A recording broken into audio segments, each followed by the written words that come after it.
Friends, the quick answer to my title question is maybe, although I don't consider my channel to be an official luxury beauty one, probably because I don't buy each and every new luxury release.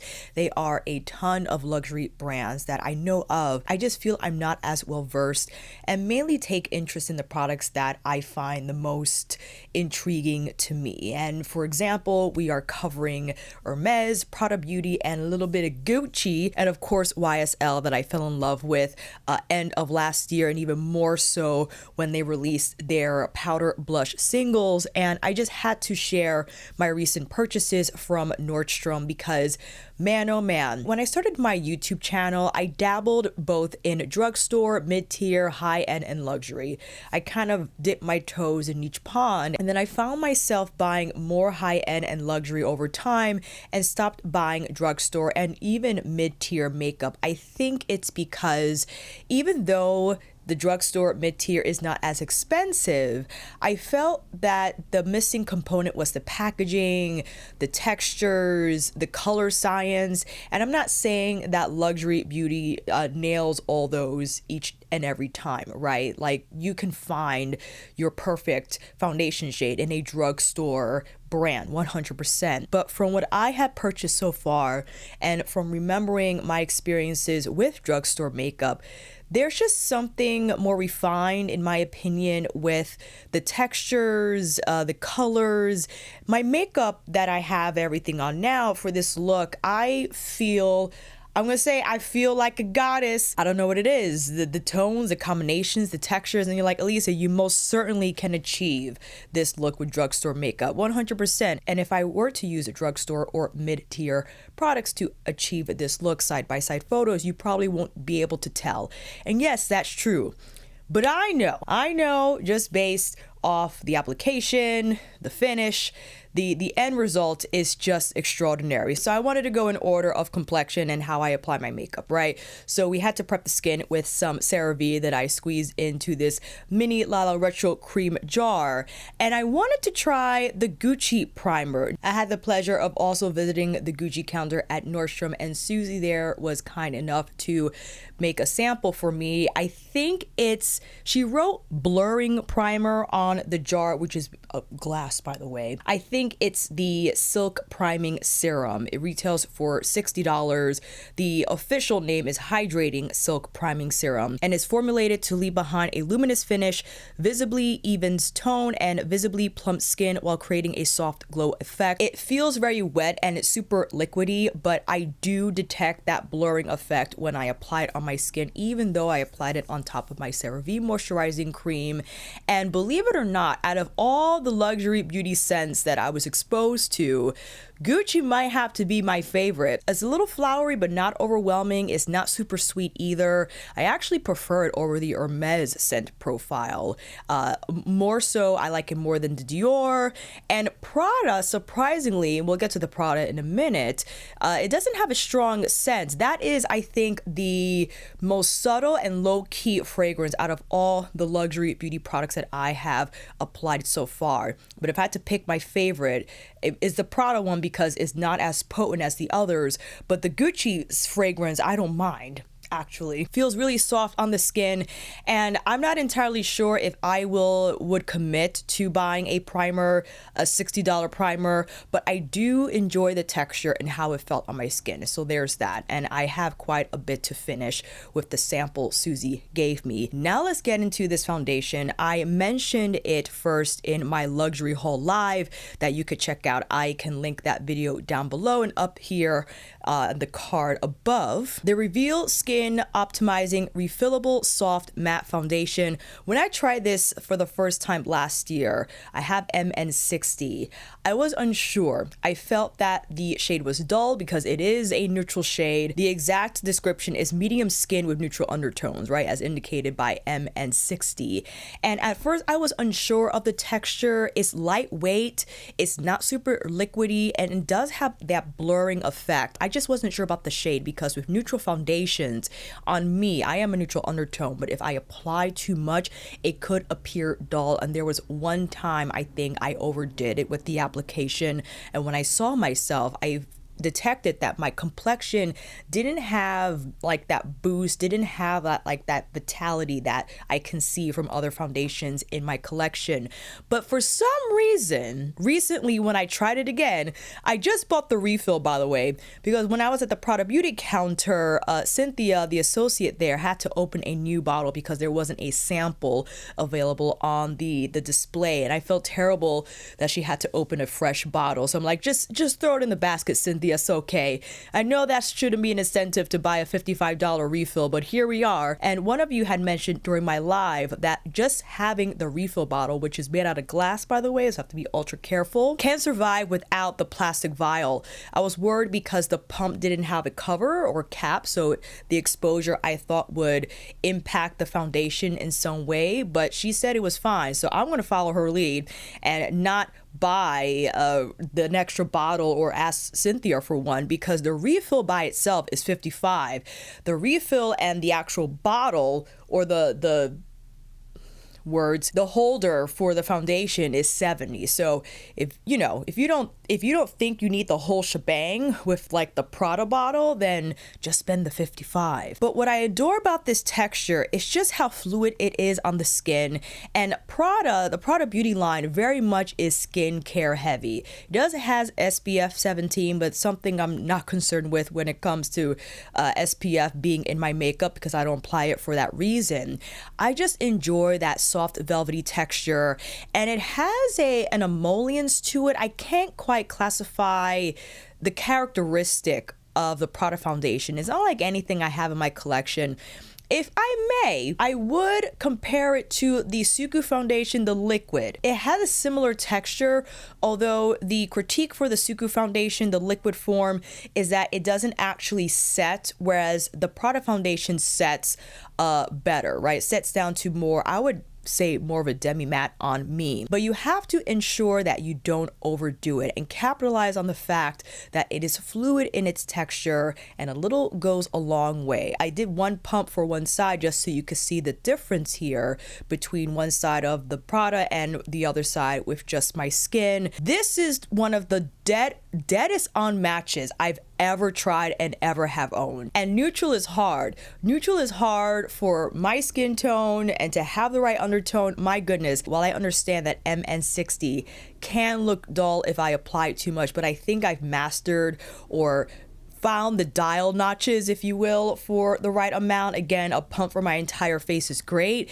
It's fluid, and you just have to work it. You have to ensure you make the most out of that texture and rely on the medium coverage the Reveal skin provides. And I think if you can get those right, you'll have a phenomenal experience.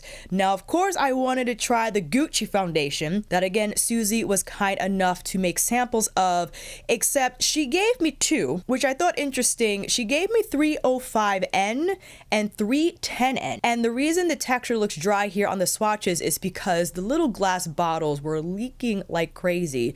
And I just wanted to take the foundation that was on the side, so of course it would appear drier because it was exposed to all that air. So Susie suggested that I mix the two, and I'm like, okay. But you can see, even though 310N is supposed to be a neutral undertone, how warm it is compared to the Prada. The 24-hour full coverage luminous matte finish foundation, far more liquidy than the Prada one. I don't know if you can detect that on screen. And again, 305N is medium with neutral undertones.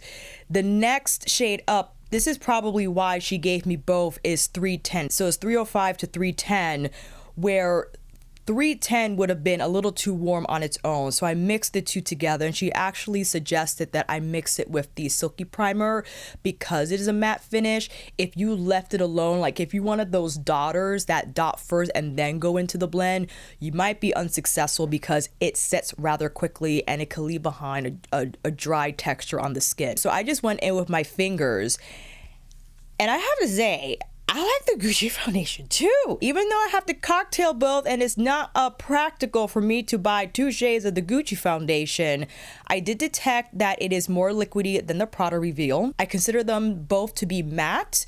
The Gucci is definitely more matte, and one that I would personally have to be careful in not applying too much. And I think I nailed the right amount. And I had it on for, let's see, around 2 hours. And the textures are similar, but maybe you can let me know down below in the comments if you can see the difference in undertone here. It's interesting, even though they're both neutral in undertone in terms of the labeling, the Prada Foundation is far more neutral. I believe to be a truer neutral undertone versus the Gucci. The Gucci neutral, quote unquote, is quite warm. And combining both 305 and 310, it did give that side of my face a little bit of a boost. For sure. I noticed that the Prada side was just a little more neutral, so I could have appeared a little more dull on that side compared to the Gucci side. I like both. I do. It's hard for me to decide which one I like more, but I have a feeling just based off the texture that the Gucci, because it is more matte in my opinion in terms of how it sets, would be a little more long lasting than the Prada Foundation. But I have some photos I took the other day after my live, and I love how my skin looks after, I think this was like around the 5-6 hour mark after I applied the product on both sides of my face that day, of course. You can see my blemishes show through, but my overall evenness of skin tone was still intact, and there was no product residue, meaning there was no foundation breaking up. You know when that happens when you apply too much foundation and the oil starts to break through, and around hour 5 or 6 it appears uneven. It's almost like something's happening on your skin, right? There's like a reaction happening. None of that took place, so I was quite pleased with the wear time for the Prada Foundation. Now I have to commit one day in applying the Gucci foundation on my entire face and see how I feel after 5-6 hours of wear with the Gucci. But all that to say, I am impressed by these luxury foundations, and we are at a time when makeup technology has just, it's off the charts. Family, is off the charts. I think it is hard pressed for anyone in terms of the undertone and shade match for sure, but with texture, with these companies just integrating so much skincare technology now into their makeup, where they don't want it to appear like back in the day heavy stage makeup. Like if you saw that person up close in their face, you could see the cake, right? Foundations are just no longer formulated like that. You'll be hard pressed to find one that sits like that on your skin. And with these luxury brands, especially because they do have a separate skincare line most of the time, they're going to integrate that technology into their makeup. I mean, 100%. That's just what they love to do. But I'm impressed by the coverage, the performance, the texture. Again, it looks skin-like in finish. It doesn't appear or feel like makeup on my skin. So I'm quite pleased with both. Again, I'm bouncing back and forth about the color. I have a brand new Prada foundation, so I think it will be a while until I buy an entire bottle of the Gucci. But the Gucci is good. I like it a lot. And I forgot to mention that I applied 305 under my eyes because I thought, why not? It was a light enough color to be appropriate for under eye, although it's not a dedicated concealer. But now I am curious about the Gucci concealer. I kind of want it because of the flowers on the cap, not gonna lie. And now we have this Hermes bronzer. Now I finally caved and got this freaking bronzer. I think it retails for like $106, but the refill might be in the 50s. I was having a hard time deciding between 03 and 04, and here are side-by-side swatches that I took at Nordstrom. In my opinion, we need another shade between 3 and 4. What a crazy jump. And Amber, the associate at the Hermes counter, she's a similar skin tone to mine. She uses number 3, but if I'm going to buy $106 something bronzer, like I want it to show, I want it to have a little more impact and not appear as subtle. So I decided on 04 Sienne, and you can just see the pearl in here mixed with the matte finishes, and it's labeled as a semi-matte mineral powder. But the fabric design on the embossing I think is beautiful. It's a huge compact, and it has the Hermes logo on the front with like that gold coin look to it on the compact. It's just beautiful. It's a beautiful bronzer. And again, when it released sometime last year, I can't recall the specific month, I was just like, I know it's going to be beautiful just by looking at it, and also seeing the different demonstrations online from others who purchased and tried the bronzer.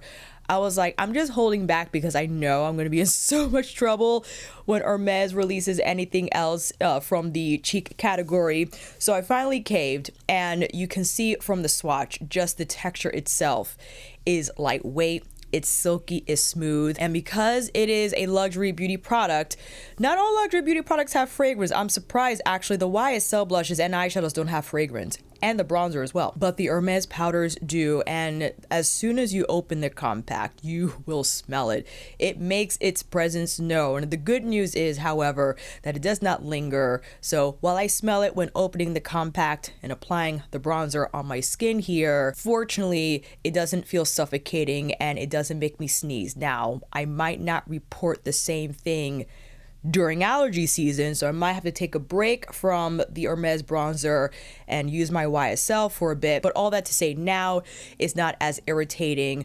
But the color, I'm so happy I chose 04 Sienne, because there's something, yes, sun-kissed bronzy in the undertone. It does lean warm. I consider myself to be a neutral undertone. Forgive me, I'm running the B-roll again, and will post this long standing still while I record the audio. I interrupted myself and didn't finish my point about this beautiful bronzer. Yes, I am of a neutral undertone, but its warmer leaning hue doesn't look strange on me, and I am careful with how much I apply.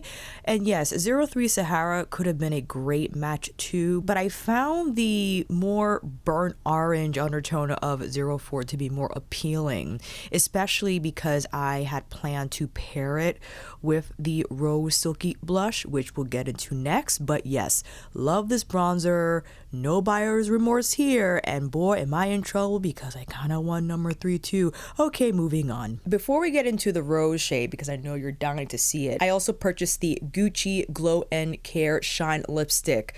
Oh my goodness, in 2 shades, 113 Linnet Stone and 204 Peggy Taupe. And before we get into the swatch of Linnet Stone 113, the component is just gorgeous. It's heavy, it has this vintage look to it. You got these like brooch designs on the cover, the brassy base of the lipstick, and it's thin, so it's easy to apply without a mirror. It leaves behind a high shine finish. It feels beautiful on the application. It's like a lip care product, which I think is implied by the name Glow and Care Shine.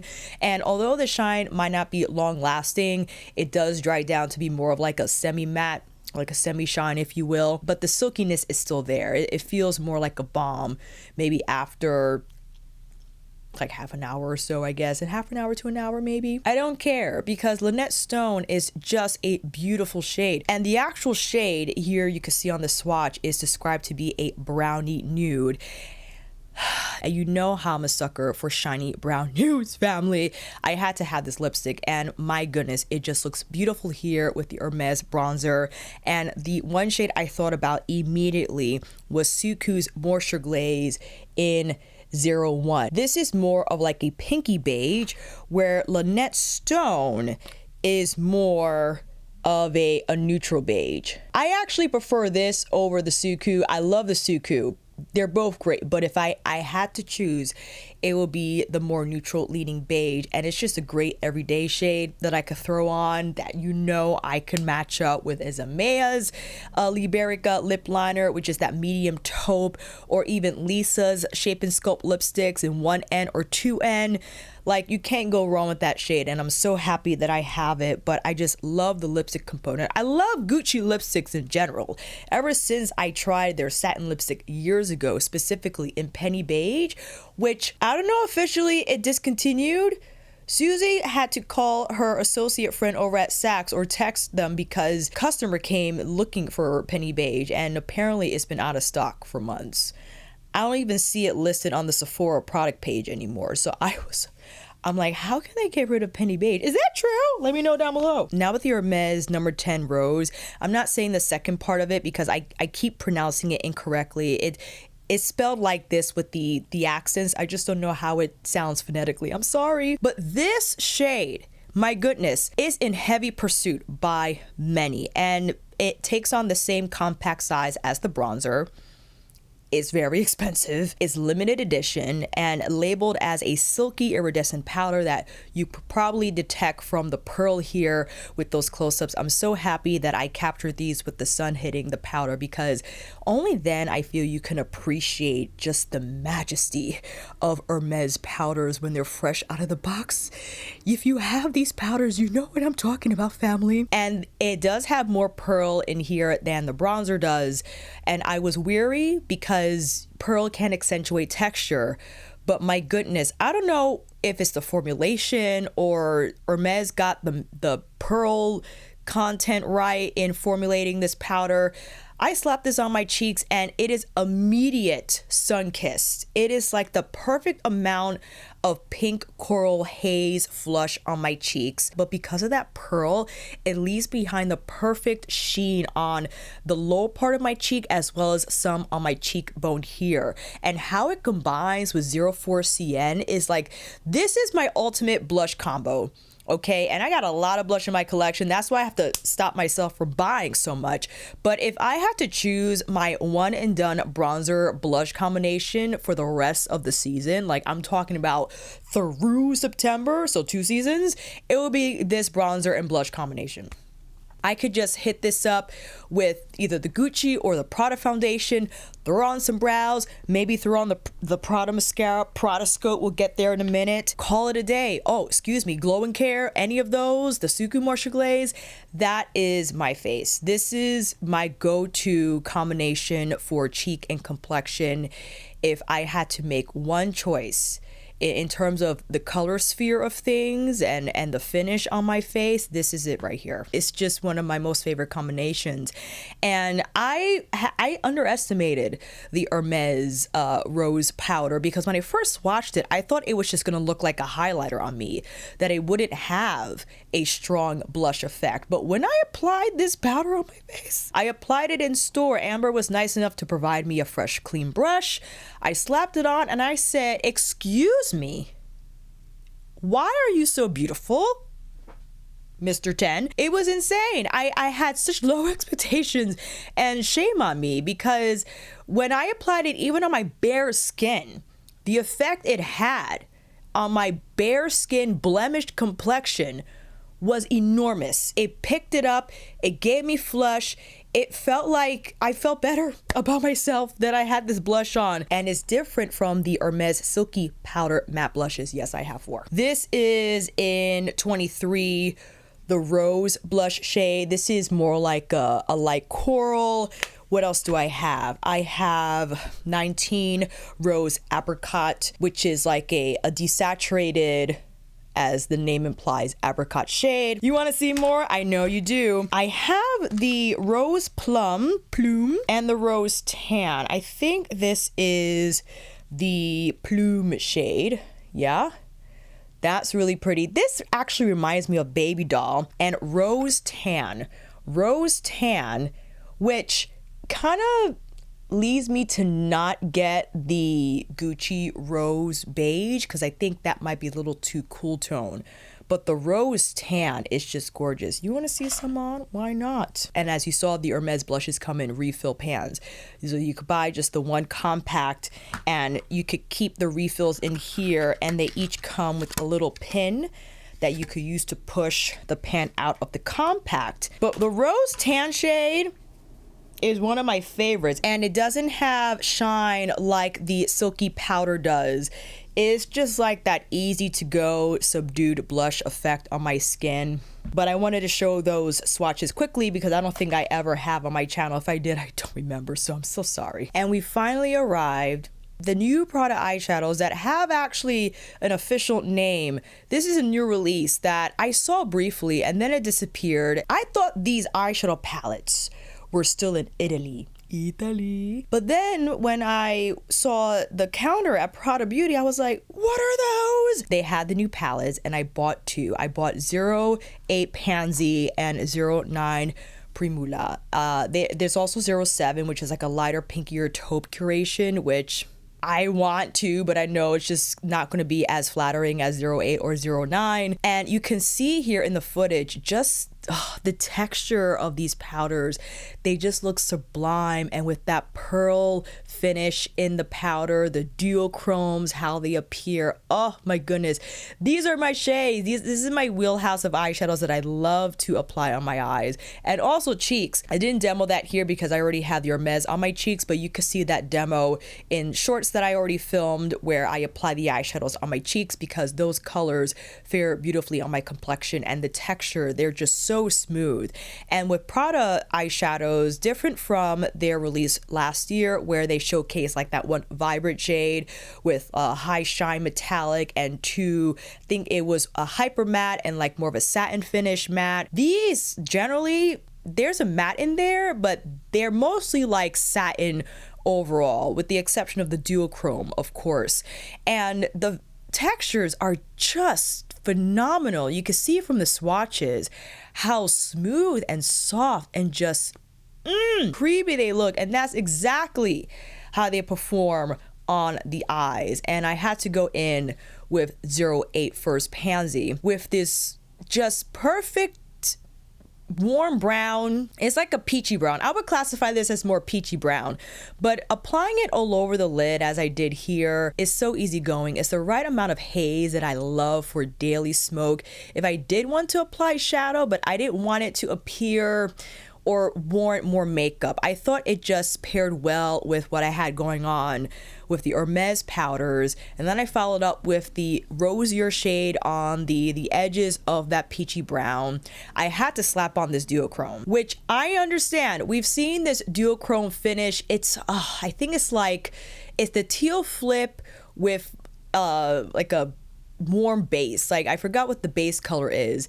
It exists in Natasha Denona's Zendo. It exists in Viseart somewhere, absolutely.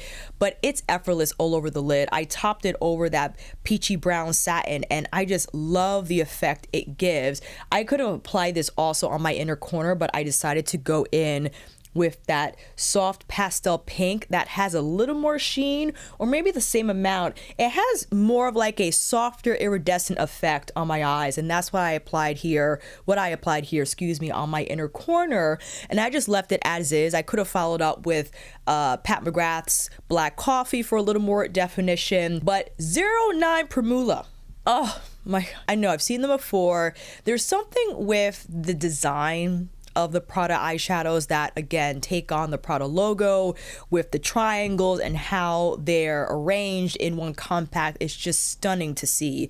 And these are refillable also. So you technically, I don't know when these refills will be available for purchase, but I bought the entire compact, which is far more expensive than just buying the individual refills. So I would suggest that you do that, especially if you already have a Prada compact. But I think I started with the dark brown shade on my outer corner, and the smoothness is just insane. These feel creamy. They feel creamy, and there is oil in the formula. Again, as I mentioned with the Prada Foundation, the brand insists on putting skincare in everything, okay? And that's including the eyeshadow. So there's a little bit, or maybe a lot of it, of oil in the eyeshadows to encourage that smooth, creamy blend. And I'll have photos later on after the demo showing how the shadows appeared after 5-6 hours.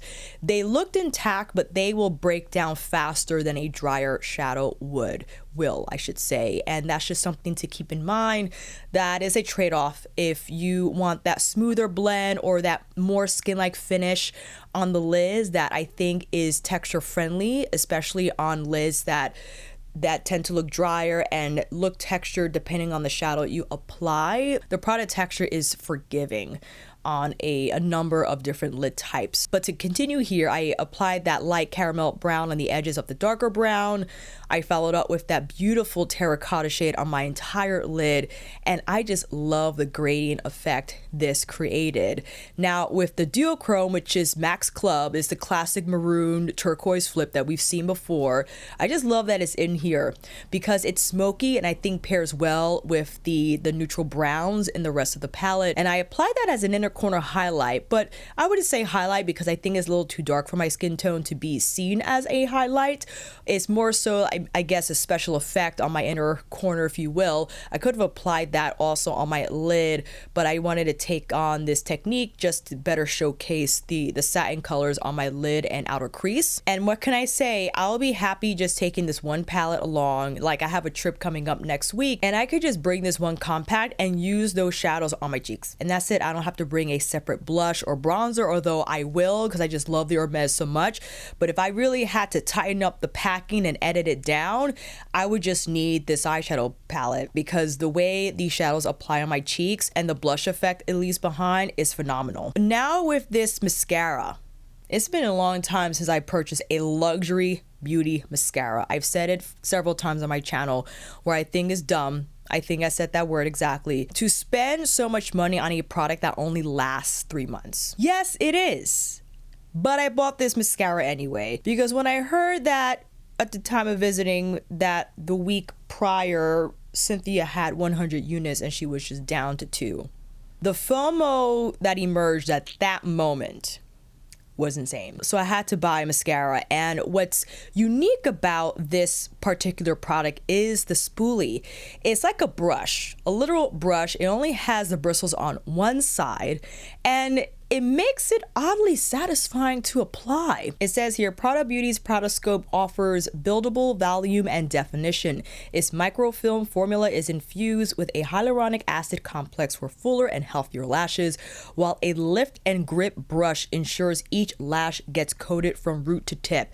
Now, this is not the most longest lasting mascara. Definitely not as long lasting as my Clio Professional Kill Lash, which, my gosh, once that gets on your mascara is like cement. So maybe that's a good thing. There's like a smudge here on this side, but it doesn't occur on this side. I don't know if that happens to you, friends, where one side the mascara stays in put, but the other side you got a little bit of a smudge. And the Prada powder is a creamier setting powder, which I use for this demonstration. So, you know, creamy with creamy might not be the best combination. Perhaps to avoid any smudging, you might want to apply a loose, drier powder under the eyes instead.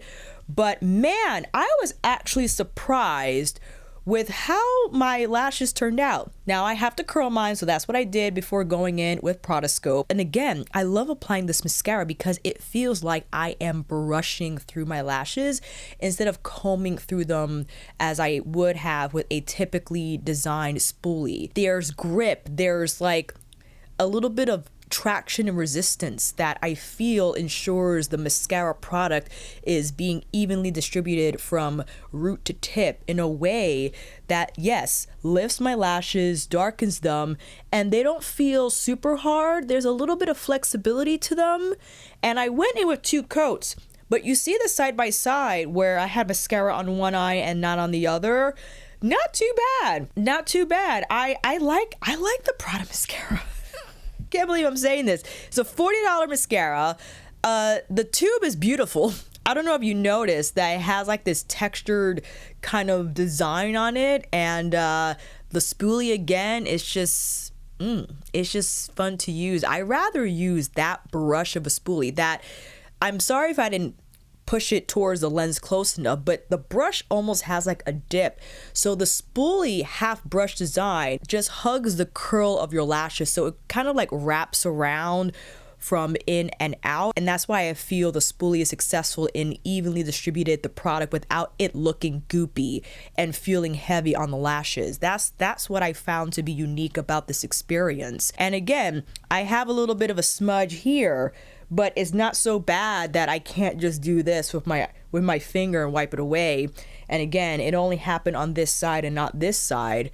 I think this is my better eye. This is like my showtime eye, and this is my rehearsal eye. When it comes to demonstrating mascara or just having mascara in general and seeing both sides, this is a great mascara. And I know coming from me, that doesn't mean a lot because I don't use a ton of mascara. So my comparisons are limited to the Clio Professional, right, that I use mostly on my lower lash line, and the Esom mascara. I like the Prada mascara more than the Esom, for sure. For some reason, the Prada mascara, I think, just has better control of how much mascara gets brushed through the lashes and the way they look. I mean, That's good. I think that's good. And if I may, I'll show the spoolie again. I just think it's unique. You see how there's like a little bit of a curve that's going on, like bloop? It's not deep, it's just enough to get that grip going when applying the mascara. So I recommend it. It's $40 though. So $40 can pay for something else. That's a part of your grocery bill. That's a part of my grocery bill. All that to say, being in this space and being in the position that I'm in, I'm grateful, especially when you guys use my affiliate links. That does help to contribute to some of these purchases, especially if you're interested, especially if you can't get to a Nordstrom or a brick and mortar, or maybe you have to save until you buy the $40 mascara, but you want to see it in action first before you make that decision. So I just wanted to thank you guys for that. And even if you don't use my affiliate links, you just watching these videos and sharing helps tremendously. So let's keep it going. And of course I had to apply the other Gucci glowing carrot lipstick, Peggy Taupe. I rolled my eyes when I applied Peggy Taupe at Nordstrom. Clean sample, by the way. A taupe rosewood. Let me say it again. A taupe rosewood. Those two words, you know what I'm going to say. Sign me up. This shade is one of the most beautifully colored taupes that I have in my entire collection now. And how it brought my look together. Oh my goodness, this is just phenomenal. And I did combine it with Liberica. So do you want to see that in action? I'll be happy to show. Liberica is a part of Isabella Beauty's line, and it is a medium taupe. But see how it gave it a little more structure, a little more smokiness. And with Peggy Taupe, stop it right now. I know, it matches my tank. Calm yourself. And let me end this video with one more demo. I had the pleasure of trying the Prada Beauty Soft Matte Lipstick last year. Unfortunately, Caramel, the first lipstick that I purchased, I broke it. I had to smush it in a little jar, but because of that, I haven't been using it often, so I am considering replacing the refill with another caramel one. But I happened to stroll into Sephora a day ago, and I didn't know about the Hypermatte shade in Marron. I think it's the number's B13, and the Hypermatte is definitely more matte than the soft matte, as the name implies. This is, I think, described as a cool brown nude. That with either the Lisa or the Isabella. Do you want to see it in action? Sure. And then we'll end the video. I promise. I put Liberica on everything, okay? The Hypermatte formula surprisingly applies smooth. There's no resistance to the application. And there it is. Isn't it just gorgeous? I know it's cool tone, and you can detect a little bit of pink in there, but I don't mind it. Maybe if I applied something more neutral with the bronzer, or if I applied more neutral like this, will look beautiful with Natasha's I Need a Nude, or even retro, for instance, if I'm just, pulling in examples. But this color right here, I can't get enough. And why not? I'm gonna add Peggy Taupe on top, because I think, yeah, I like that a lot. Oh man, that was a lot of makeup to go through. I think that's it, family. And again, not saying you need to buy all these luxury makeup items. I'm just excited to share how impressed I am by everything I purchased. I had my expectations, and I knew it was going to be fine because it's luxury beauty. Like, how bad can it be? Although there's some products out there, while I understand, are not great, and they're so expensive, and you buy it and your expectations aren't met and you're disappointed. That happens, and that experience is not necessarily exclusive to luxury beauty. That could happen at any time with any type of product. But when everything hits, when the colors just are harmonious, where the look is perfect, I have to share. I know that luxury makeup, definitely people have their assumptions about it. They look at the price tag and there's like, oh, so elitist. Yeah, it is expensive. I'm not entirely sure if well, I have no idea at all, right? Because I do know for sure with luxury fashion, like the craftsmanship and overall quality has declined precipitously, for sure. I don't know if that is consistent in the makeup realm, right? I'm not entirely sure if they cut corners with their manufacturing, with the labs, with the people they're hiring, with the ingredients that they're using. So I can't really speak to that. I know for sure, however, that the products that I used, the Prada Beauty products, the Gucci, the Hermes, the YSL, some Giorgio Armani, right? I can say that these are just beautifully formulated.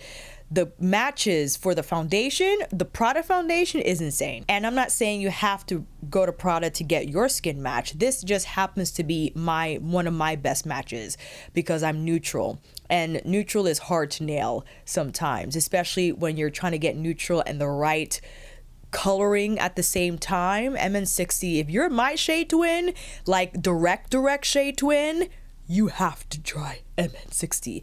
And if you want to try the Gooch, it's trickier because 310 on its own is not neutral enough.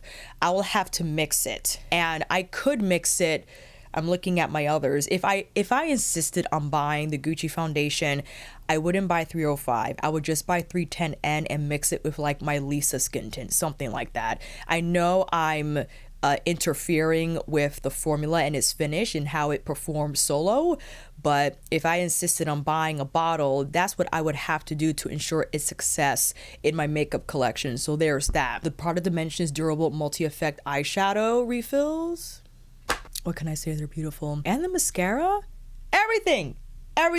It all hits, which means when I film my February favorites, spoiler alert, all these products will be in that video. Let me know down below, family, if you've experienced any of these products. I'm late to the Prada game because it released last year, but I'm happy to be on that train. Let me know if you got your hands on the Prada mascara. I know it was available at Harrods. It's still in stock, I think, but Harrods is tricky because if you're not in the UK, there's a $30 shipping fee no matter how much you purchase from Harrods.com. I'm hoping that it will become available soon at Nordstrom. I purchased mine from the 57th Street flagship location here in NYC. I don't know if Cynthia has any more, but definitely get in contact with her so you are on her client list. And I believe that location, Nordstrom, is having a trade show on the 8th, and I'm gonna be there. I would like to be there. I want to be there on the 7th and the 8th, so it'll be fun to see any of you in person if you are in New York at that time, because they'll have representatives from all brands there. And wouldn't it be fun to get the inside scoop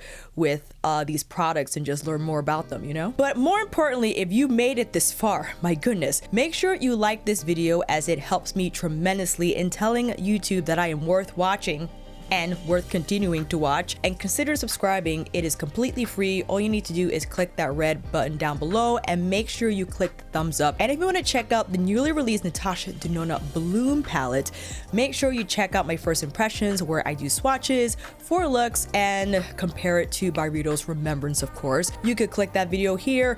I'll see you there in the comments and on here again next time.